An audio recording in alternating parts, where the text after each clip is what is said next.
나무 묘호랭개교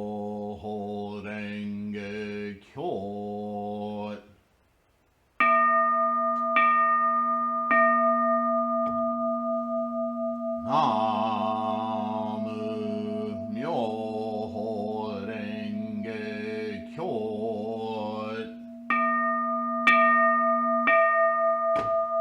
나무 묘호랭개교.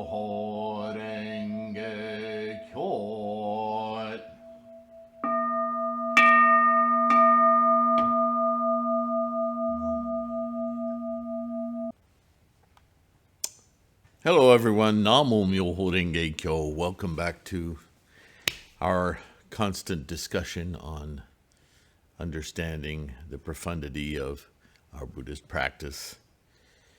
Lotus Sutra Buddhist practice, as taught clearly by Shakyamuni and repeatedly proven out through scholarship for our day and age, and obviating through our scholarship the utter craziness of some of the purported teachers of Buddhism who's went off the rails. But every generation, every culture, every time period of the human mind has the entire spectrum from brilliant insight to utter delusion and psychotic, really, imaginary fictions that take over the mind. We have them today, certainly. There are mad men and mad women, to be equal, in the might of their imagination and their craziness, commitment to ideas they can neither form clearly or understand why and how they have them, but they're fun to say. Anyway. Yeah, it's pretty bewildering. And that Vairochana Sutra, certainly as written by or translated by Subakarashima and Yi Ching, what a putrid piece of fantasy that was. And it was incredibly easy to pick out what was most probably Shakyamuni's sermon or words, and not, decidedly not. It's kind of like talking to Einstein one moment, or Stephen Hawking telling you about the nature of black holes, and then walk out of the room to get him a glass of water and walk back in, and he's dancing around in a clown suit telling you how to, light the hairs on your arm with a wooden match so that you could experience the formation of a black hole. You'd be like, really? Really? This is where you went? I mean, it's even worse than that. I can't come up with an example as horrid. So we're going to read something much more sane, although it's by an author I'm not a fan of because of his cultural biases, but I don't know that he does it on purpose. It's just his nature. And this is a 1997 translation, I believe. Good old Burton Watson. Yeah, 1997. The Vimalakirti Sutra, which we've heard referred to several times by Nichiren and Buddhist scholarship. So let's read it. What's this thing about? And I have some previous videos. It's been many years since I've did those videos. But let's hunker down and see if we can't see a true thread of truth rising up out of these captured words of sermons and teachings of Shakyamuni Buddha. Let's just see. The Lotus Sutra is a singular teaching, and it is the teaching, the ultimate teaching, the teaching that Nichiren teaches us, Tendai taught us, Dengyo taught us, Myalo taught us, but Nichiren specifically being of our time, our era, is the whole point of Shakyamuni's teachings. Everything he taught, though it wasn't fantastically different, was taught for the benefit of the capacity of those he was teaching. The Lotus Sutra was taught for you and I.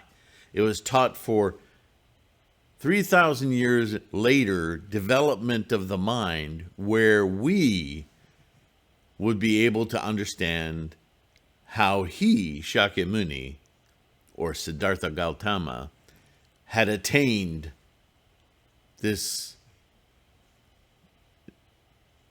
nowhere before experience of Buddhahood, so that we could do exactly as he did. This is the Lotus Sutra. The self-enlightenment, right? His 6 or 7 years under the Bodhi tree, walking around it, concentrating, after spending 6 or 7 years trying to do everybody else's, the Brahmanic class, the teacher class about enlightenment and not getting anywhere, just took the mantle on himself. There must be a singular truth here that, if it is a truth, is the same for anyone, no matter what, and especially in India, the caste system, right? You are this and you will never be anything but this. That's the caste system. We in the West have more of a class system, but it's not unlike the caste system, especially with the wealth disparity we have in the West now. Those elite, although they don't deserve it, they're some of them incredibly loathsome individuals. However, they have all the money and therefore all the power. They have really invested in making this a caste system. You could argue that it is, because unless you're part of that wealth class, you will never be part of that wealth class. You will be meandering in some other vague definition of poor, lower middle, middle, whatever. And that the definition of those classes shifts and moves with the economy. But it always justifies this incredibly wealthy club, this small number of elites within the billions of the rest of us on the planet. So this caste system, this avarice, this greed for power and ownership, This is the one and the same thing that is true from the poorest poor, the homeless arguing with one another for the pennies they found. It's very sad,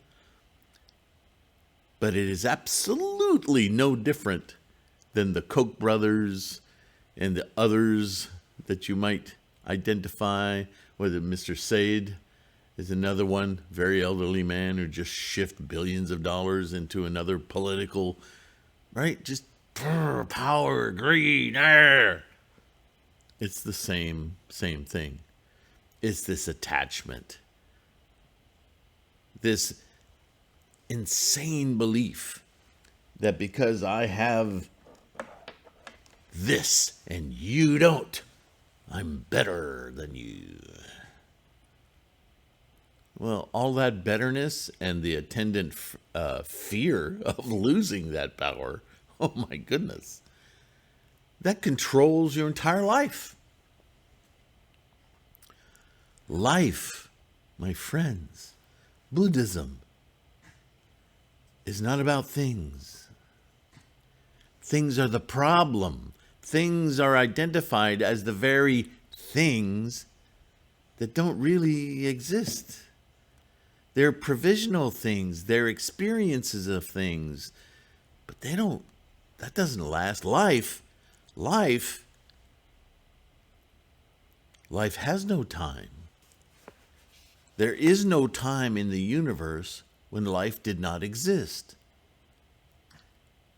Humans did not exist. The mind did not exist, although some scientists would have you believe the whole universe is a mind. But that's because we tend to anthropomorphize everything. Because if we anthropomorphize it, wow, I said that word twice, we can own it. Ah! It's a disease. But for the moments in the span of the time of the universe, when we do emerge an actual mind, an experiential observer, those moments are precious. To call the whole universe a mind craps all over that. It really does.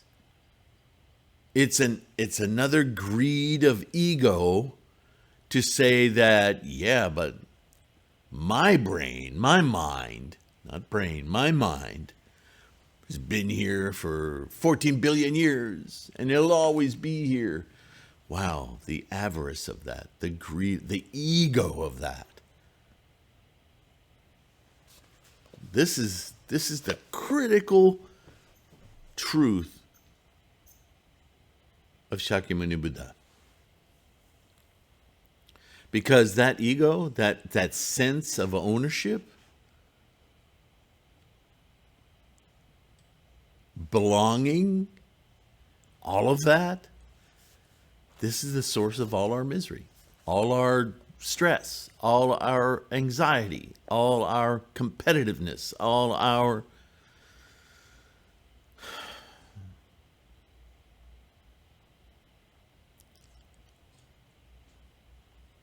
when we get to that point where we experience Buddha mind, Buddha-ness, and we see mentally Tathagata, what we're left with, what are you left with? See, if you want to peer into the nature of our obsession with possession, ask yourself, well, what else is there? If you were able to empty this universe of its stuff, and that includes the space itself, because remember, the expanding universe isn't just a bunch of planets and stars flinging about. It's the space between them that's expanding. That's harder to imagine, isn't it? It's like taking a big rubber band and putting a bunch of dots on it and then pulling the rubber band. The dots, relative to themselves, aren't moving that much. But the space between the dots is getting bigger, because the expansion of the universe, right? But all of that is about the stuff. So what's left if not the stuff? See, and that right there blows away the idea that there's always been a mind, always been a bag of Bob or a box of Betty, the eternal soul. There's no such thing. That's just a more concerted attempt at hanging on to stuff. It's derision. It's a disease. It's snake oil. It's just bullcrap. It's salesmanship. It's marketing. This moment, this life right now that you have a mind in is it. And that's the answer. Because if you remove everything else, the mind, which is not a thing, a physical thing, but a property, an emergent consciousness, a witness. Then when you look about, when you experience Buddha-ness, and you look about, and yeah, there's things everywhere, but they're released from your possession. They're existing in and of their own moment-to-moment manifestation, and they're just like the glint off of lights at night around a pool. They're just happening. But your mind, can't make a relationship with them, can't own them. Therefore, there's no fear of losing them. So what do you make a relationship with? You must. Why would you continue living, you might ask, if that's it? Because of your mind, my mind, her mind, their mind. What's glaringly obvious to you when all of the stuff stops preoccupying every nanosecond of your attention is that the true relationship, the true amazement of life is in the cognition of life itself. And with other minds, we can have clear, unobstructed, unvaluated relations. And then that becomes so precious because it's not all of these things, it's just mind. Mind shared in the Tathagata of the universe, the formation of life itself. It happens here in the mind. And when we share that with one another, it's so overwhelming. It's so overwhelming. You want to giggle, you want to cry, you want to embrace love. And if that mind is not emancipated, if that mind is still glued to possessions, the weight, the caring, the wanting to, words, I don't know, rescue, open, obviate. No. Namo Myoho Renge Kyo. Do this. It's so much more. No, but I have to have, I'm do this. I got all this stuff. No, stop. No, that's magical. That's not real. Therein lies Buddhist compassion. Buddhist compassion isn't do as I do. Buddhist compassion is you don't have to do that. You can be a perfect, enlightened mind. Just do it. I'll help you any way I can. But you have to do it. I can't do it for you. I can only help you find your own path to it.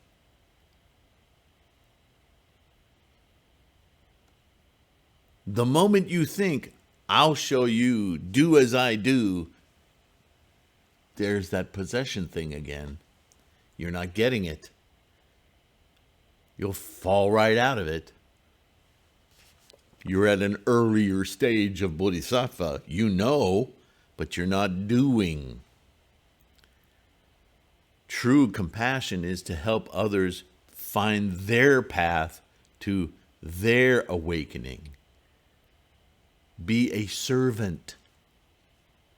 Takes a certain amount of humility, but it's easy to be that humble when you've experienced something so overwhelming.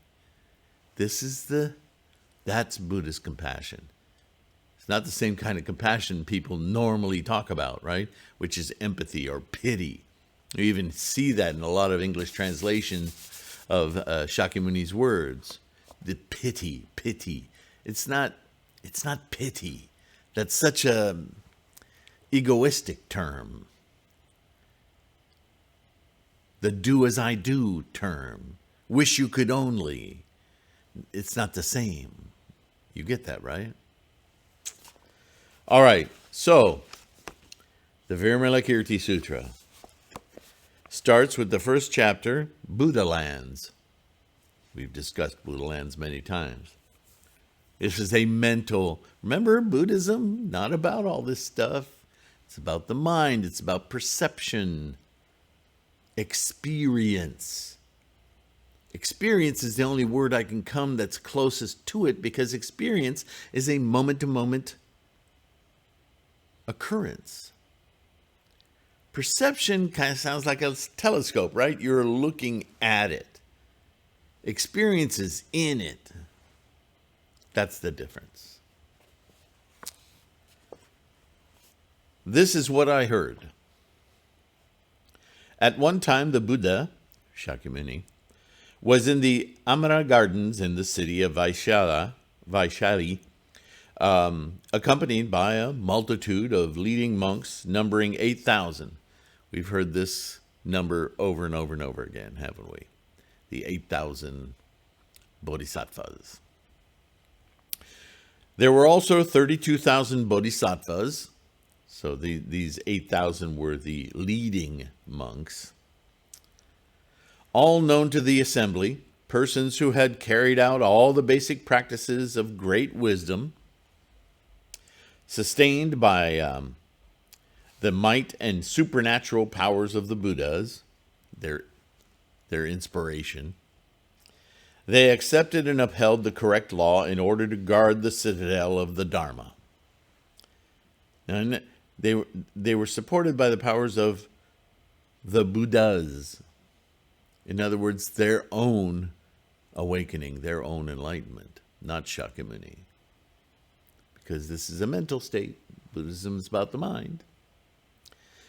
They knew how to roar the lion's roar, and their fame resounded in the 10 directions. So they were pretty accomplished, right? Without waiting to be asked, they befriended others and brought them comfort. That Buddhist compassion. Dude, your living struggle is self-created. Don't get mad at me. Let me just show you how you can liberate yourself from those very bad habits. You don't know any better. Let me teach you. They ensured the continuance and prosperity of the 3 treasures, making certain that these never expired. The treasures, right? The 3 bodies, the 3 treasures. It's all about Tathagata, the Buddha mind that perceives it, the human physical apparatus that creates the apparatus for that emergent mind, right? And then the aha moment of experiencing that enlightenment. All 3 are simply a dissection of what occurs when you awaken. Yeah? They conquered and subdued the ill will of the devils and curbed the non-Buddhist doctrines.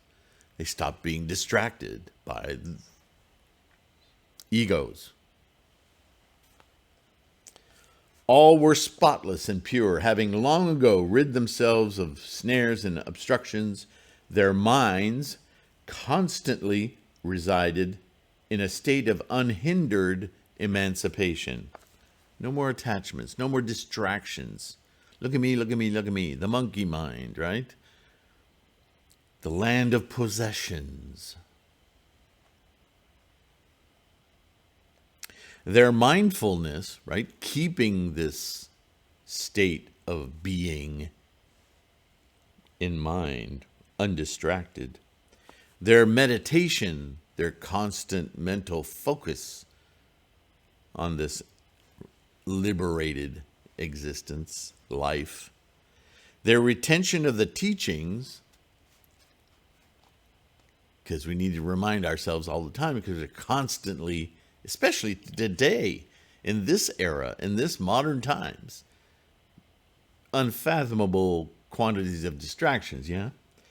And eloquence never faltered, and of almsgiving, keeping of the precepts, forbearance, assiduousness, meditation, wisdom, again meditation, and the power to employ expedient means.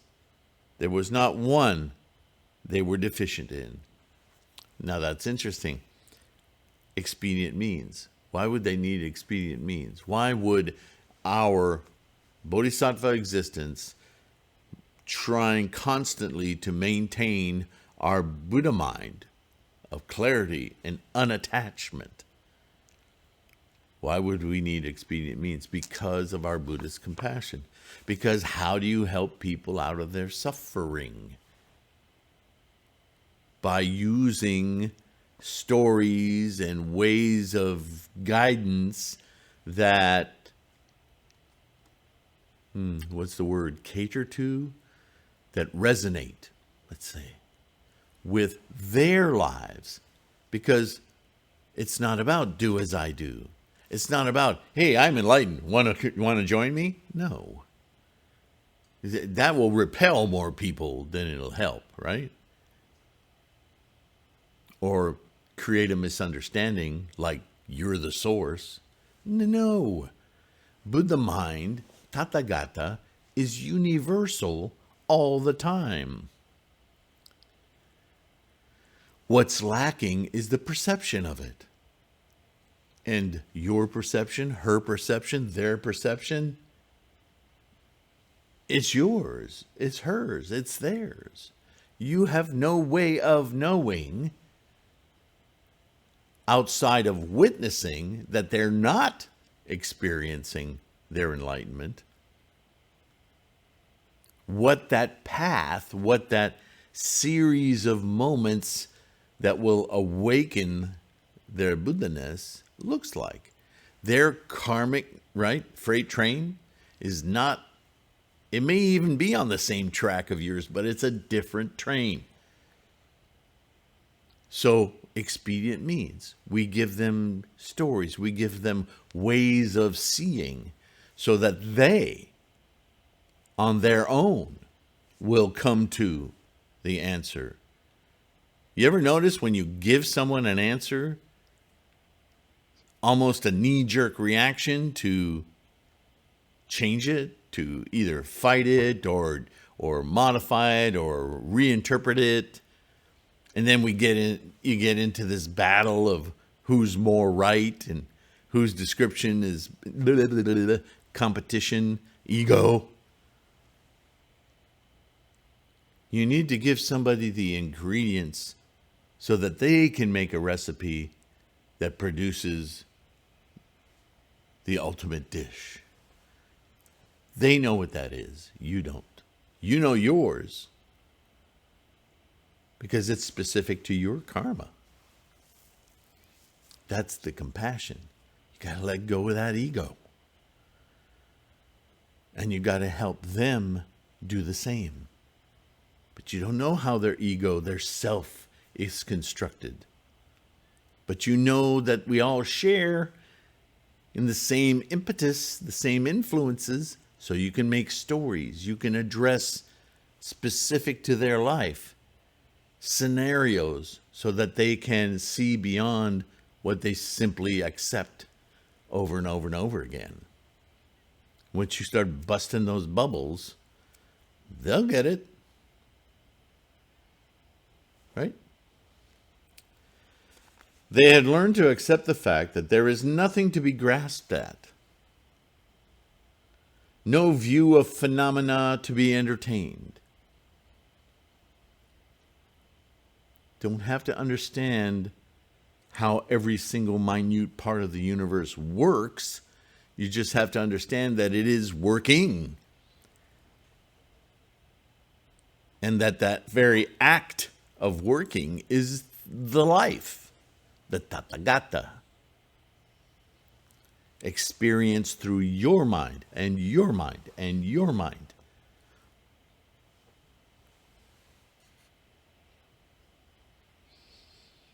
They knew how to respond compliantly to others and to turn the unregressing wheel of the law. Expert in comprehending the characteristics of phenomena, able to understand the capacities of living beings, they towered over the others of the great assembly and had learned to be fearful of nothing. Because what is there to be fearful of? The only thing we're fearful of is inventions and possessions in our own mind. If you're liberated from that, then there's nothing to fear. Everything is pure experience, joy, amazement. With their merits and wisdom, they disciplined their minds. They adorned their bodies with auspicious signs, ranking foremost in aspect and form, but rejected all worldly embellishments. Seems like a contradiction, doesn't it? But this is what's being described as your comportment. When you're awakened and you travel the world thus, right? Coursing as a bodhisattva. The glow that you emanate, visible or not, isn't of your making. It is of enlightenment. And it is seen or perceived by others. They're the ones making it. And you're there to teach that this is just Buddha-ness. The emperor has no clothes. You're imposing clothes on the emperor that are not there. But that's okay. If that gives you a sense for the import, we can work with that. But ultimately, you're going to find your own amazement and aura. It'll just be produced of that wisdom, not something you put on and make up and blah, blah, blah. You're not pretending to be something you're not.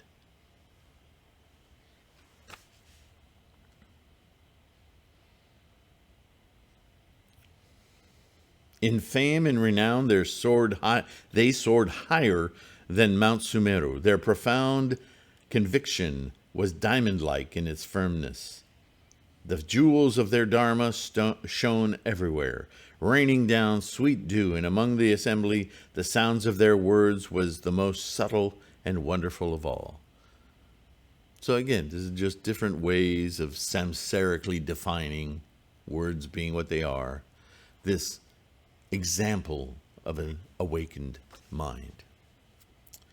They had plumbed the depths of dependent origination. The Nidana again. And cut off all erroneous views, erroneous possessions, attachments, desires.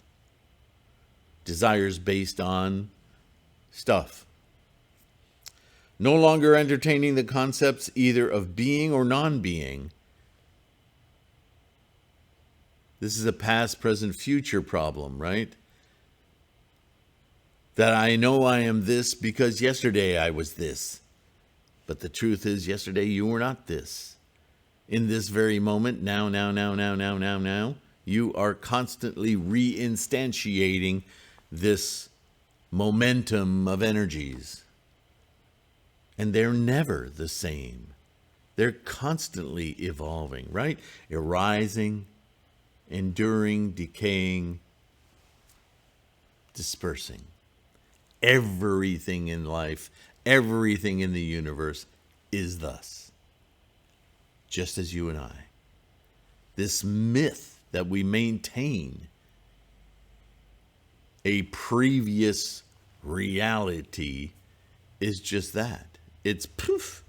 It's air. It's a dream. It's no longer here unless you hang on to it in your mind and vociferously maintain it. But that's an illusion. That's why you suffer, because that no longer is.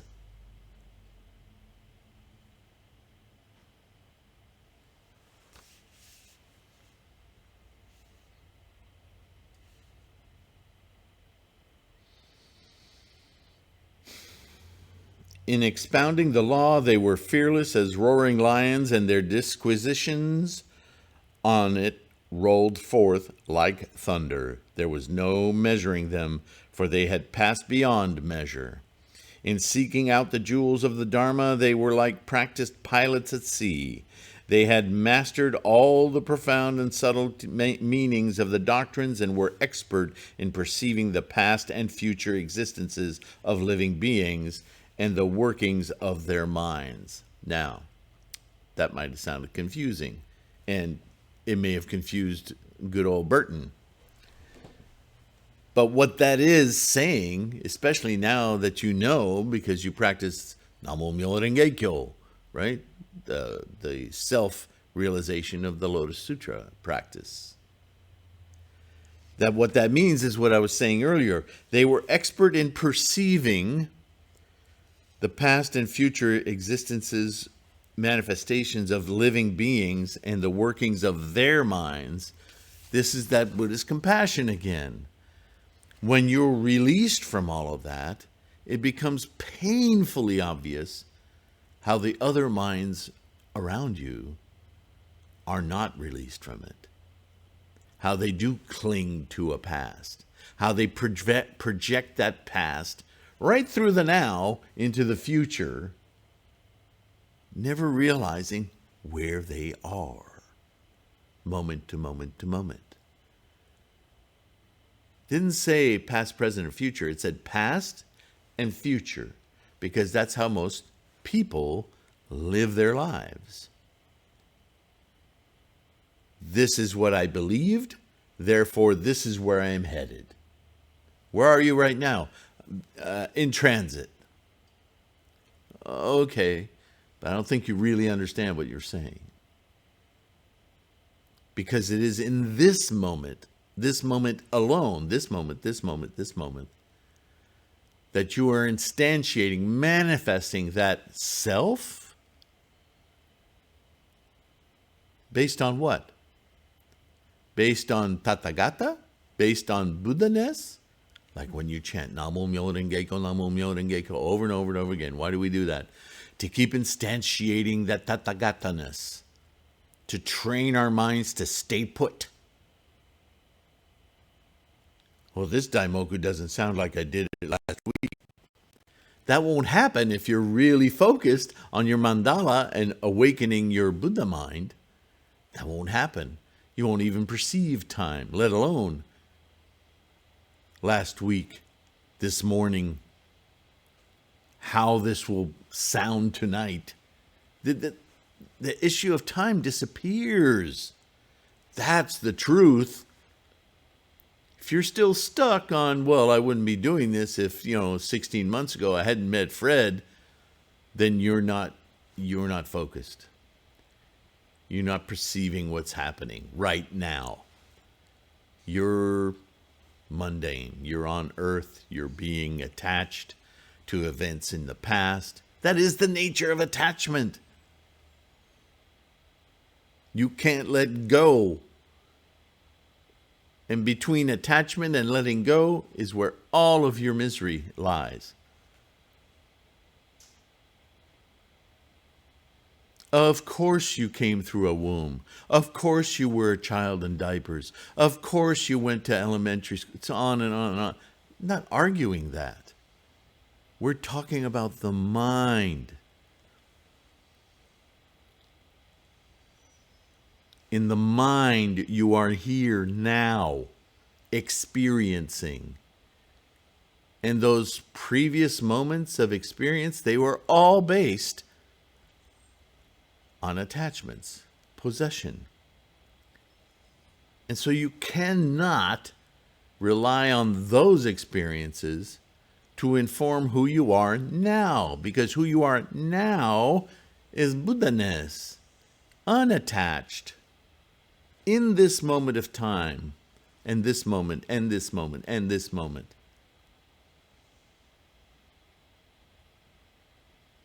I know this is a mind bender.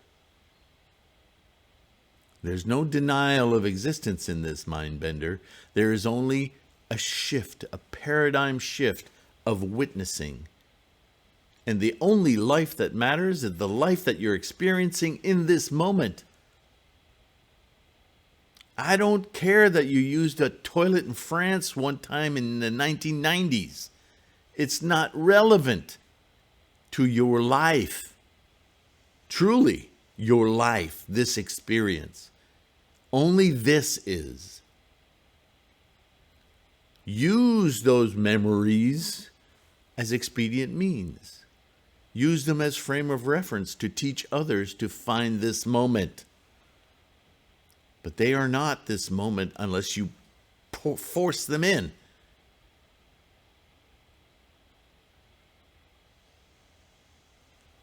If all you do in this moment is focus on that bathroom in the Lausanne, you're not living your life. You're trying to reinstantiate an experience that no longer exists.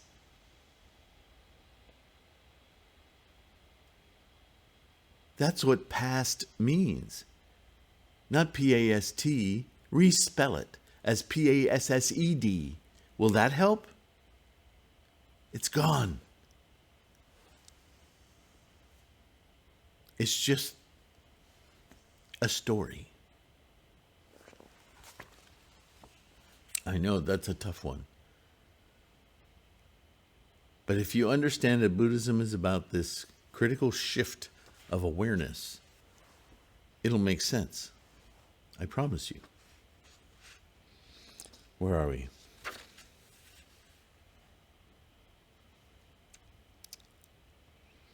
They came close to equaling the freely exercised wisdom of the Buddha.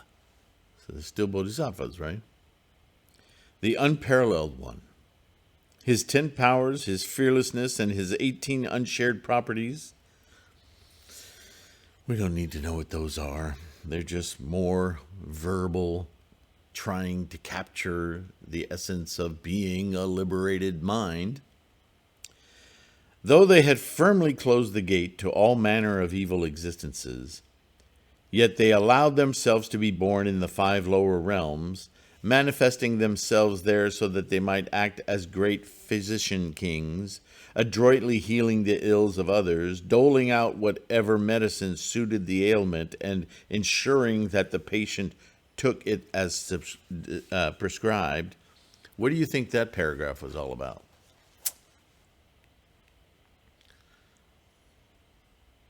You go ahead and reread it. They choose to exist in the lower realms. That's your stories of the past. Because they can use those stories from those lower realms, unenlightened realms. Although they are enlightened, they know what enlightenment looks like. They have all this library of material that they can use to do what? It doesn't affect them anymore. We're separated from it. We're broken away from it. There were none attached to the bathroom in Lausanne. But we have a friend who's a world traveler and whose basis of conversation with all of your group of friends is always about his travels. So obviously something that you could use to help guide him or her to her awakening of this moment of life, not story, dream life, is to use those points of communication that are familiar to expand their thinking, to question their reliance, their attachment, to even recognize their attachment. Do you realize that your identity is based on all the places you visited? Where are you in all of this?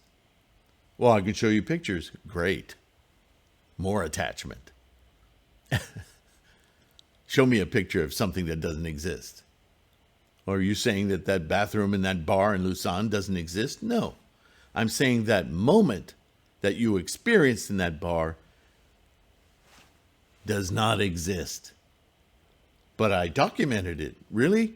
Have you ever looked at, this is an interesting one. Have you ever taken photographs of, well, these days, people are photographers. In my day, we used to have to process the film and wait 2 weeks to get it back. And then you want to share those pictures with your friend. Look what I saw. Look where I was. Look at me in front of this huge tree. But think to yourself, if you've ever looked at somebody else's pictures, and now everybody does constantly, right? Instagram, Facebook, I understand. And no matter how empathizing you are, you don't hear the music, or maybe you do because it's videos now, but you don't feel that experience. It's just what? It's just a bauble. It's another thing, right? You don't experience it. So we can look at those pictures all day long, but they don't really teach us anything, share anything of the moments, except that you had something on your teeth in that picture and that dress looks really stupid on her. Right? Right? Those pictures, those photographs, those memories, they only touch the person to whom experienced them. Talk about obsession. Talk about possession. The very act of selfie and photography, recording, is an ego-driven act to try to relive, to re-own that moment. Think about that. That's a really profound delusion. A delusion that didn't exist 100 years ago. Well, maybe a little bit. But not 1,000 years ago. Not 500 years ago. Not 3,000 years ago. They had a lot less distraction. A lot less of that kind of attachment to deal with. Today, we're immersed in it constantly. So yeah, we need a method to get above all of that. We can't even see that we're immersed in it. So yeah, those lower worlds of immersion and attachment, they're handy for the construct of expedient means. But that's all they're handy for. They don't produce your enlightenment. Invoking your enlightenment produces your enlightenment. How do we invoke it? Namo Myoho Renge Kyo. Gosh, it couldn't be simpler. If it was much more difficult, very few of us would succeed. And that's what it means when we read that the Lotus Sutra, anyone, anytime, can enlighten themselves. That is the amazing teaching of the Lotus Sutra. The thing that Shakyamuni was trying to teach from the get-go, but nobody could understand. It took him over 40 years to finally prepare enough minds, say, okay, here it is. Most of you aren't going to get this.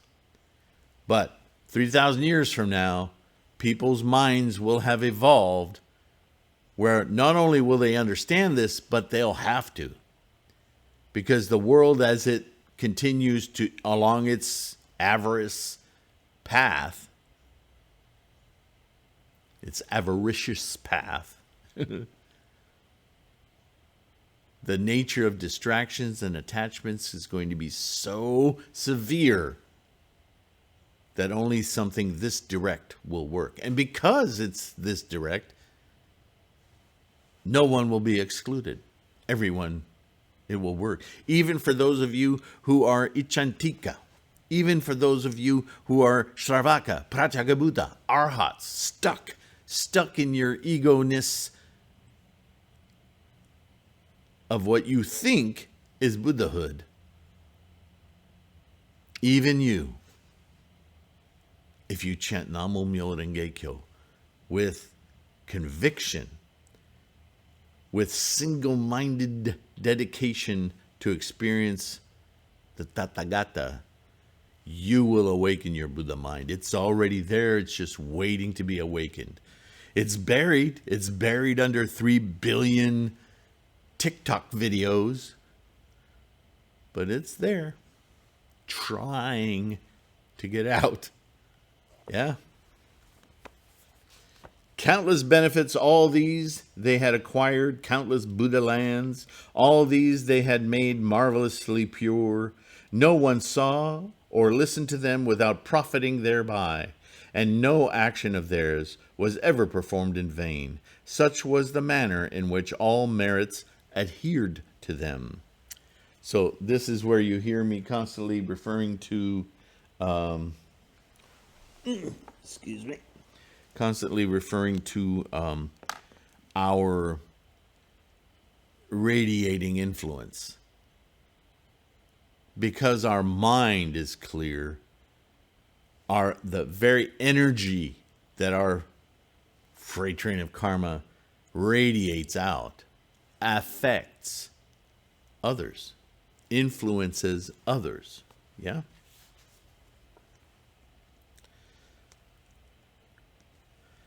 Okay, we're going to drop it. And we'll continue from that point on. But how about this Vimalakirti Sutra? Yeah? A very different perspective. Although it's about the same things, at least initially, as the Vairocana. Incredibly consistent, isn't it? Yeah, I think we're going to enjoy reading this Vimalakirti Sutra together. Right now, I'm not interested in reading anything else from the BDK, but I, at the same time as I say that, I realize I will look around at other translations of theirs. They're just merely trying to translate, and we were well warned in the preface that this was a translation, a creation of Subhakarashima and Yixing. And through our study of Nichiren, we know well and good what they perpetrated on the scholarship of Buddhism. To read it clear as day from that translation, quite honestly, was shocking. But that's a good thing. That means we understand correctly. That means what Nichiren was saying, he was actually being generous. Oh, man. If I were Nichiren at that time, I would have slaughtered these idiots. I guess he did. I guess he did. We'll never know because all we're reading is translations of what he wrote down. But even within that, we can see the truth of his ire at these horrible influences, yeah. So far, no such thing in the Vimalakirti. So I hope you'll join me for the next one. I profoundly thank you for participating in this one. Participating by liking, subscribing, yeah. Thank you for thank you for your practice. That's the most amazing thing. Please keep that up. It's amazing. Namo Myoho Renge Kyo. Those of you who can support this channel with all of its samsaric requisites, fees and equipment and so on and so forth on Patreon, PayPal directly, use the links. Don't forget, buy books, certainly get yourself a proper mandala. They're very easily accessible. All the links are on the video. And on the website, threefoldlotus.com. I keep having to remind myself that you're also, all of these videos are audio podcasts you can download, listen to anytime. But you don't have the visuals, so I need to do a better job, I guess, about talking about that. But just loads of appreciation, deep respect for your practice. I'll see you in the next one, I promise you. And I will see you then. What's the sign off? Oh, yeah. Bye for now.